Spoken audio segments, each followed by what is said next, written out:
Hey everybody, welcome to another Robin Everyone Loves the Drake video podcast here, and we're continuing our review of all of the Knightquest The Search books.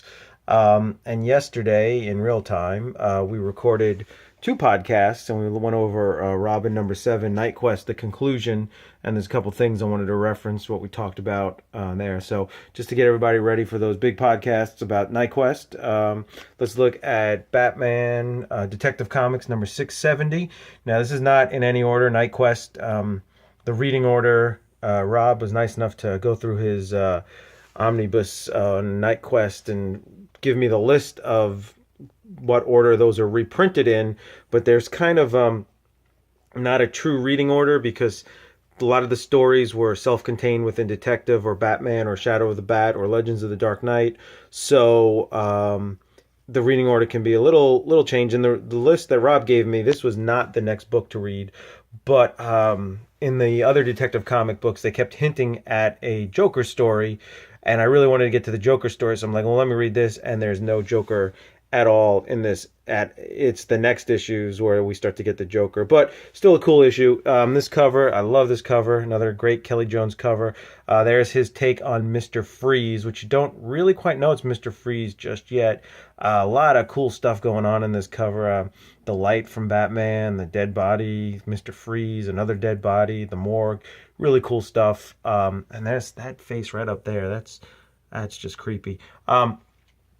So anyway, no little Asbats in the logo here, the bullet logo, and as you can see, the Knightquest logo, and it is not changing. It won't be till Nightfall, not Nightfall. I'm sorry, Night's End, where that'll start to change. But anyway, let's get into it here. First thing.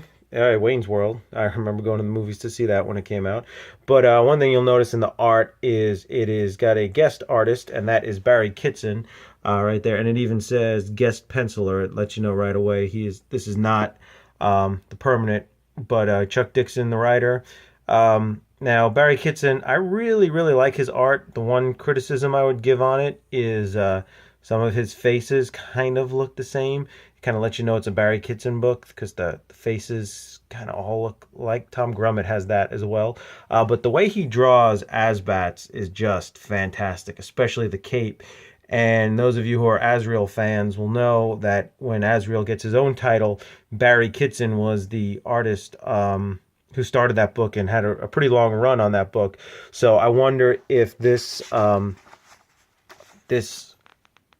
guest penciling spot and people seeing amazing art like that right there made them say, you know what, we need to get this guy to draw John Paul Valley permanently. But as you can see here, the story starts out, it's like Christmas time, it's in the snow. I always love stories with Gotham City and the snow. And some robbers here have stolen some packages, and Jean Paul Valley Asbats just lets him go. He says, he doesn't want to risk, exposing himself for just some low-life thugs like this, and that the people who were in there shopping, they were just fools for doing that. And then we see Bullock and Renee Montoya here, two of my favorite characters, and Renee's a little upset because Bullock's given her a whole bunch of old cold cases to go over, which is pretty funny. I really like the way he draws Montoya here, right out of the animated series. But then they get called to a dead body case, which they're just kind of like, well, this is kind of beneath us, but it's a mystery because it's a dead body that's permanently encased in ice. And they said, what? Well, no, maybe not permanently, but encased in ice.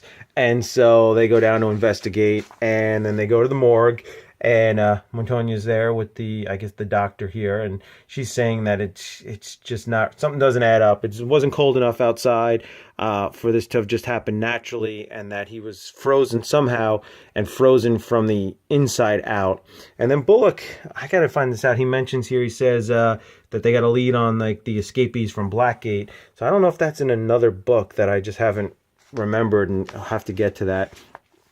But anyway, we've got good old Asbats here. That is just amazing Barry Kitson art. I love that with the moon and the buildings. And Bullock here, he makes a comment about Montoya's dating life, and that he says this guy's a this guy's a hot date compared to some of the clowns you've been dating.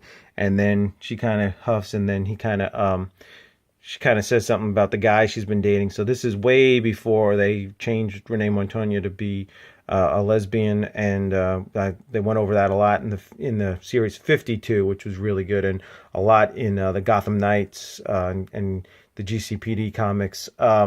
So here's where we're going to tie it in a little bit to Robin number 7, because Renee, she says she's going to get a cup of coffee while Batman takes down some thugs.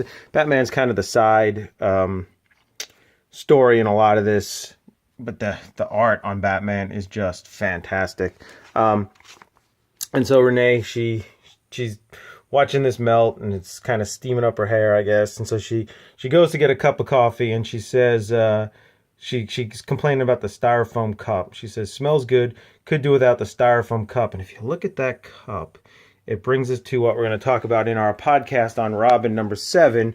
Ryan had mentioned when they go to the Batcave, that there was a styrofoam cup sitting on the giant Cray Bat supercomputer, and they kind of not had it, or it was over here. So Robin saw it when Robin came in, and then there's the cup, and then a couple pages later, when Bruce gets hit, there goes the cup. And so it's making me think that maybe Montoya, Renee, was down in the Batcave. That's her cup from this issue. I'm not sure, but it looks very similar. Two different artists. So anyway, back to Knightquest. The what is this again? This is the Search. That's right. I almost said the Crusade. Knightquest. The Search. Yeah. So here we go. So Renee is now seeing that the dead body's frozen. Sorry, I got sidetracked there for a second. And she goes running off down the hallway. Here's this naked guy who, while you're reading it, you're like, is this Mr. Freeze? Is this Mr. Freeze? And then later on they say, yeah, it is Mr. Freeze. And he cuts the power out. And so they kind of try to shoot at him. Batman hears some gunshots. So luckily he's near the morgue and hears the shots and heads over there, and look at some awesome Batman art. So cool. And the doctor actually passes out. Batman is so cool. So you better pick him up. And so then from there, they kind of are trying to track down Freeze. He had pulled the lights and took the lights out. And then here, Freeze pops up, and he kind of has a bit of a confrontation with Batman.